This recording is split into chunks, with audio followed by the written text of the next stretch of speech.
नमस्कार, सुबह के 10 बजने वाले हैं। वक्त है अपना बिहार का और मैं हूं आपके साथ विभा उपाध्याय। बुलेटिन की शुरुआत इस वक्त बड़ी खबर के साथ। पटना से बड़ी खबर आ रही है, जहां एसटीएफ और अपराधियों के बीच मुठभेड़ हुई है। पंडारक थाना क्षेत्र में ये मुठभेड़ इस वक्त भी चलती हुई है। बड़ी खबर इस वक्त सामने आ रही है, जहां एसटीएफ और अपराधी एक दूसरे के आमने सामने है। मुठभेड़ की खबर सामने आती हुई पंडारक में इस वक्त भी ये मुठभेड़ जो है वो चल रही है। बड़ी खबर पटना से। और हालांकि इस वक्त एसटीएफ और अपराधियों के बीच इस मुठभेड़ को लेकर क्या है लेटेस्ट अपडेट, इसके लिए थोड़ा इंतजार करना होगा। पंडारक में हालांकि ये मुठभेड़ जरूर चल रही है।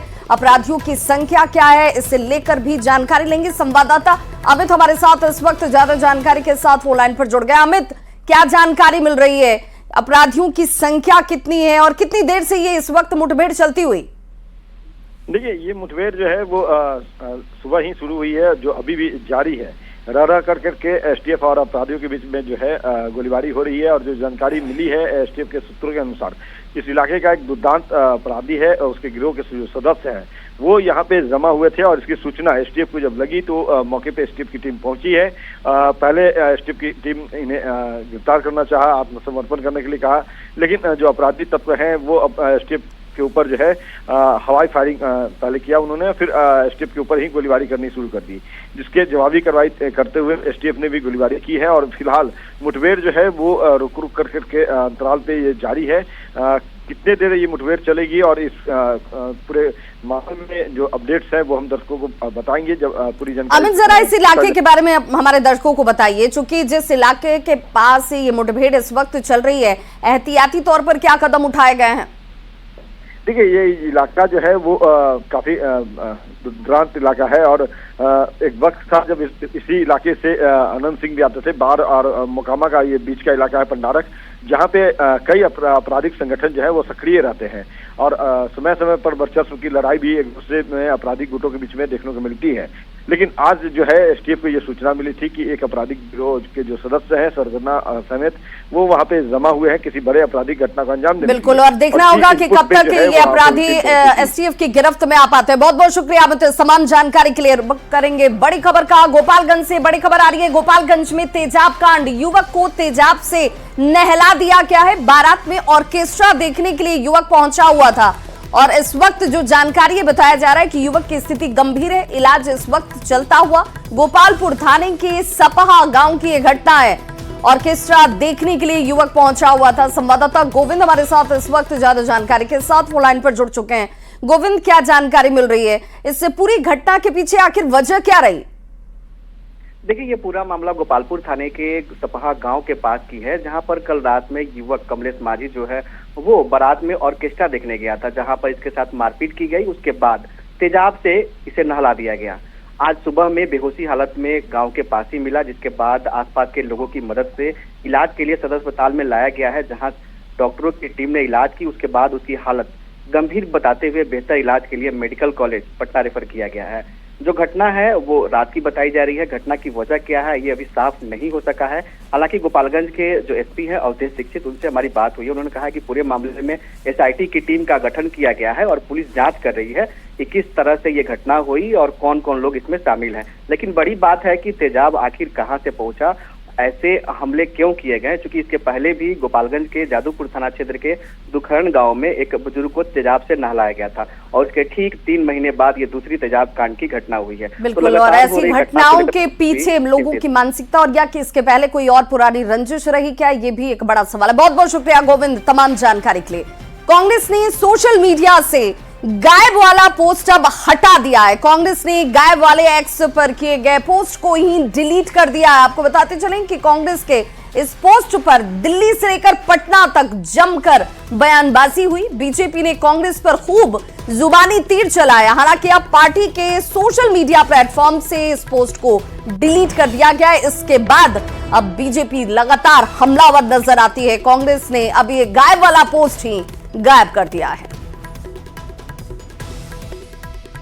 तो कांग्रेस के इस एक्स हैंडल से पोस्ट डिलीट होने पर एनडीए नेताओं ने जमकर हमला किया है और आतंकी हमले जैसी संवेदनशील घटना पर राजनीति न करने की उन्होंने अपील की। ये भी कहा कि भाई ऐसी राजनीति और ऐसे संवेदनशील मुद्दों पर राजनीति नहीं होनी चाहिए। जबकि कांग्रेस ने केंद्र सरकार पर इसे लेकर जमकर हमला किया। इनके असली राजनीतिक चरित्र को देश के लोगों ने पहचान लिया है। देश में इस तरह का माहौल है, हमने अपने देशवासियों को खोया है, देश में उबाल है। पूरा देश एकजुटता के साथ सरकार के साथ खड़ा है कि मुंहतोड़ जवाब मिलना चाहिए। और ऐसी परिस्थिति में इस तरह की ओछी और घटिया राजनीति यह दिखाने के लिए काफी है कि कांग्रेस पार्टी के लिए सबसे ऊपर कुछ है तो राजनीति। जो पार्टी अपना जनाधार पूरी तरह खो देती है तो उसके खुराफाती दिमाग में उठपटांग बातें तैरती रहती है। उन्हीं बातों को जब पोस्टर पर ले आती है तो पूरी दुनिया उस पार्टी पर थू-थू करने लगती है। बाद में उससे पश्चाताप होता है और वो पार्टी चुपचाप पोस्टर हटा लेती है। कांग्रेस ने वही किया। बिहार में कांग्रेस अब अपना जनाधार खो चुकी है और कागज पर ही टिकी है। चूक हुई है तो चूक किनसे हुई, जवाबदेही तय क्यों नहीं हुई? बम्बे आतंकी घटना के बाद इसी चूक के कारण शिवराज पाटिल को कांग्रेस पार्टी की सरकार और मनमोहन सिंह की सरकार ने बर्खास्त किया था। आज अमित शाह पर जवाबदेही तय क्यों नहीं की जाती है? चूक कहां से हुई, किससे हुई, कैसे हुई? आज सीएम नीतीश कुमार बोधगया को सौगात देने वाले हैं। सीएम नीतीश बोधगया में बने अतिथि भवन का उद्घाटन करेंगे, साथ ही खेलो इंडिया यूथ गेम की तैयारी का भी जायजा लेंगे।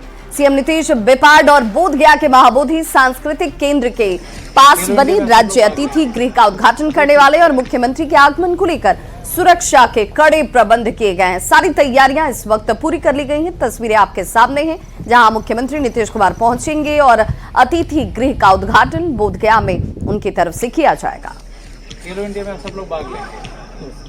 बोधगया के महत्व को देखते हुए इंटरनेशनल स्तर का अतिथि गृह यहां पर बनाया गया है, जिसमें कई सुविधाएं मौजूद होंगी। इस अतिथि गृह में कई खासियत है और गया के जिलाधिकारी त्यागराजन ने न्यूज 18 संवाददाता आनंद अमृतराज से बातचीत में कई जानकारियां दी।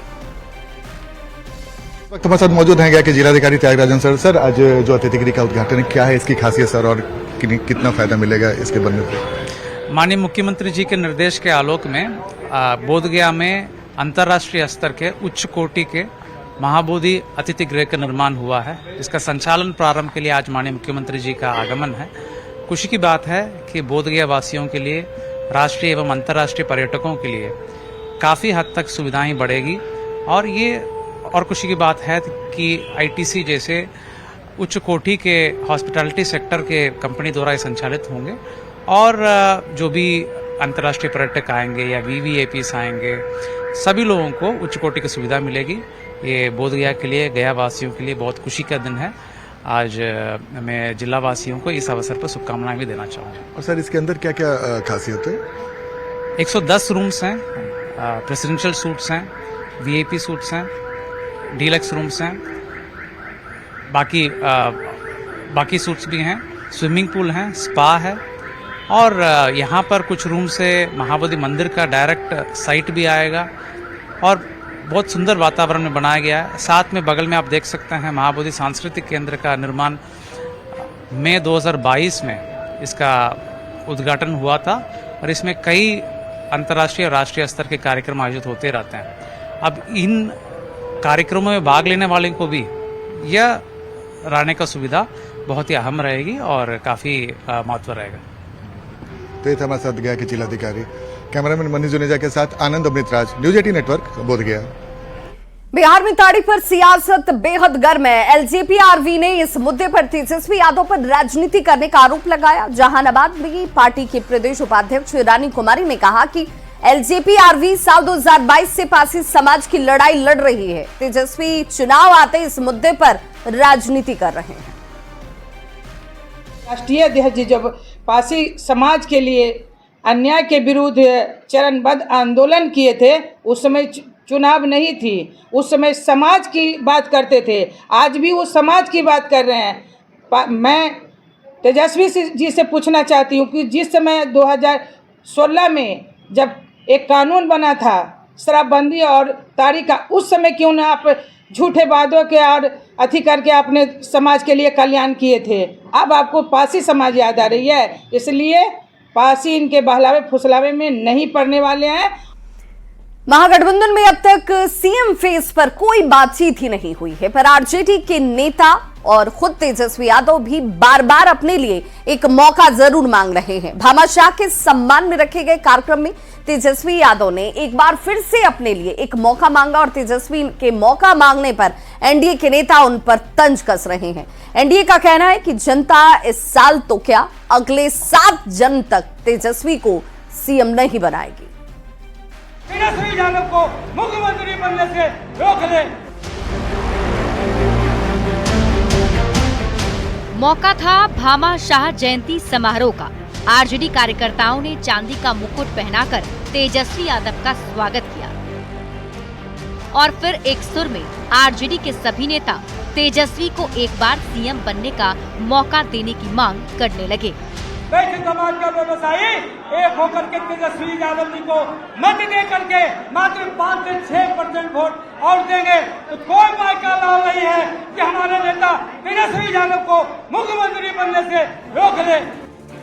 गठबंधन भले ही सीएम चेहरे पर अब तक अपना पत्ता नहीं खोल रहा है, पर तेजस्वी यादव ने अभी से खुद को सीएम फेस मान लिया है। पिछले कुछ दिनों में तेजस्वी यादव कई बार खुद को मुख्यमंत्री के रूप में एक मौका देने की मांग कर रहे हैं। केवल 17 महीने हम लोगों को काम करने का मौका मिला, कभी भी 5 साल तेजस्वी को काम करने का मौका नहीं मिला और काम किया तो उप मुख्यमंत्री रहते हुए किया। आज आप सब लोगों से यही कहना चाहते हैं कि एक मौका आप लोग जो है महागठबंधन इंडिया सरकार को देने का काम कीजिए।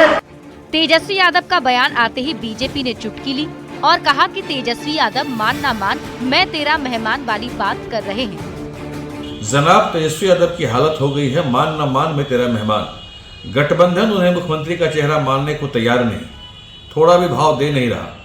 सीटों का बंटवारा भी उनमें आपस में सरफटोल होना बाकी है और अपने आप को मुख्यमंत्री घोषित करना भी शुरू कर चुके हैं। साहब इतनी कल्पना की दुनिया में मत रहिए। आप बिहार के मुख्यमंत्री इस जन्म तो क्या 7 जन्म में नहीं बनने जा रहे हैं। तो जेडीयू भी तेजस्वी यादव के इस बयान को लेकर महागठबंधन की एकता पर सवाल खड़े कर रहा है। अभी तो तेजस्वी यादव जी को मुख्यमंत्री मानने को महागठबंधन तैयार नहीं है, तो फिर बिहार के लोग और वैश्य समाज क्या मानेंगे?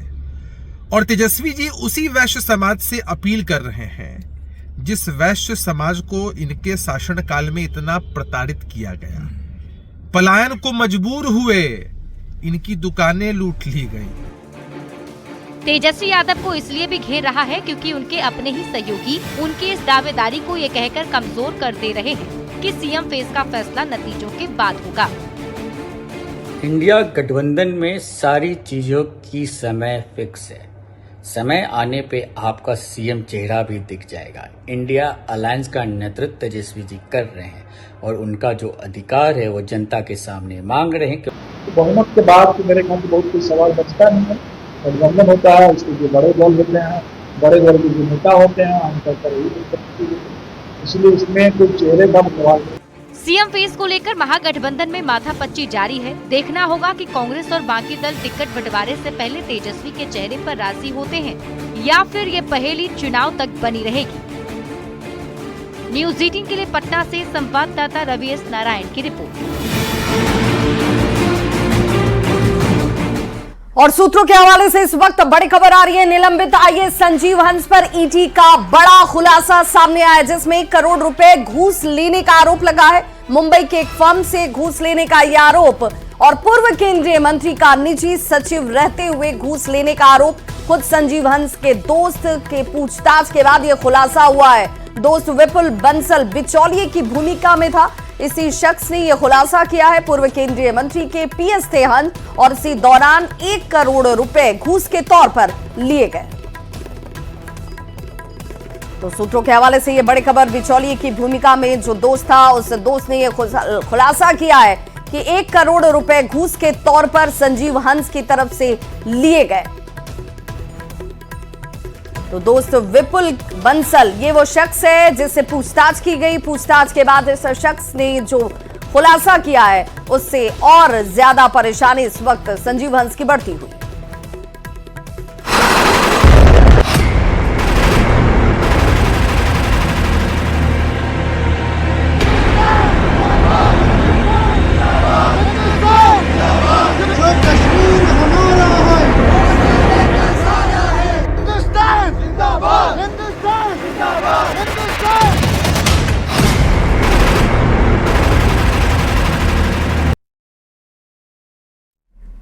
पहलगाम हमले के बाद आतंकियों के खिलाफ एक्शन को लेकर बैठकों का दौर लगातार जारी है और आज कैबिनेट की बैठक से पहले तीन अहम बैठकें होने वाली हैं, जिसमें कैबिनेट कमेटी ऑन सिक्योरिटी यानी CCS, cabinet committee on political affairs यानी CCPA और cabinet committee on economic affairs यानी CCEA की बैठक होगी। पीएम मोदी समेत कई मंत्री इसमें शामिल होने वाले और हाई लेवल बैठक पर सूत्रों के हवाले से यह खबर है कि पीएम मोदी ने आतंकवाद को किस तरीके से करारी चोट पहुंचाने का संकल्प जो है वो ले लिया है और तीनों सेनाओं को एक्शन की पूरी छूट जो है वो प्रधानमंत्री नरेंद्र मोदी की तरफ से दे दी गई है ताकि आतंकवाद का पूरी तरह से सफाया किया जा सके। इसके लिए सेना जवाबी कार्रवाई करने के लिए समय और टारगेट खुद तय करे। ये प्रधानमंत्री ने कहा है कि समय आपको तय करना है, टारगेट आपको तय करना है, आपको पूरी छूट जो है वो दी जाती है। सभी कैबिनेट मंत्री आज तीन जो महत्वपूर्ण बैठकें होने वाली हैं उन बैठकों में शामिल होते हुए नजर आएंगे। और जरा तस्वीरों पर गौर कीजिए, प्रधानमंत्री नरेंद्र मोदी बिल्कुल ठीक बीच में आपको बैठे हुए नजर आ रहे होंगे। रक्षा मंत्री राजनाथ सिंह, अनिल चौहान CDS जो है, उपेंद्र द्विवेदी थल सेना प्रमुख और साथ ही साथ अजीत डोभाल जो NSA हैं, दिनेश कुमार त्रिपाठी नेवी प्रमुख और अमरप्रीत सिंह वायुसेना प्रमुख। इन तस्वीरों को देखकर आपको समझ में आ जाएगा कि अब खुली छूट जो है वो सेना को दे दी गई है कि भाई आप टारगेट सेट कीजिए, समय सेट कीजिए और कार्रवाई आप ताबड़तोड़ जरूर कीजिए। बड़ी खबर पाकिस्तान से, जहां पर भारत के एक्शन के डर से पाकिस्तान जो है वो बिलबिला उठा है। पाक की सूचना मंत्री अताउल्लाह तरार का यह बड़ा दावा है जिसमें 2 दिन में पाक पर भारत हमला कर सकता है। यह दावा पाक के सूचना मंत्री कर रहे हैं। भारत सैन्य कार्रवाई की योजना बना रहा है। मंत्री अताउल्लाह की तरफ से यह कहा जाता है कि 2 दिन और 2 दिन में भारत हमला कर सकता है पाकिस्तान के ऊपर। Pakistan has credible intelligence that India intends carrying out military action against Pakistan in the next 24 to 36 hours.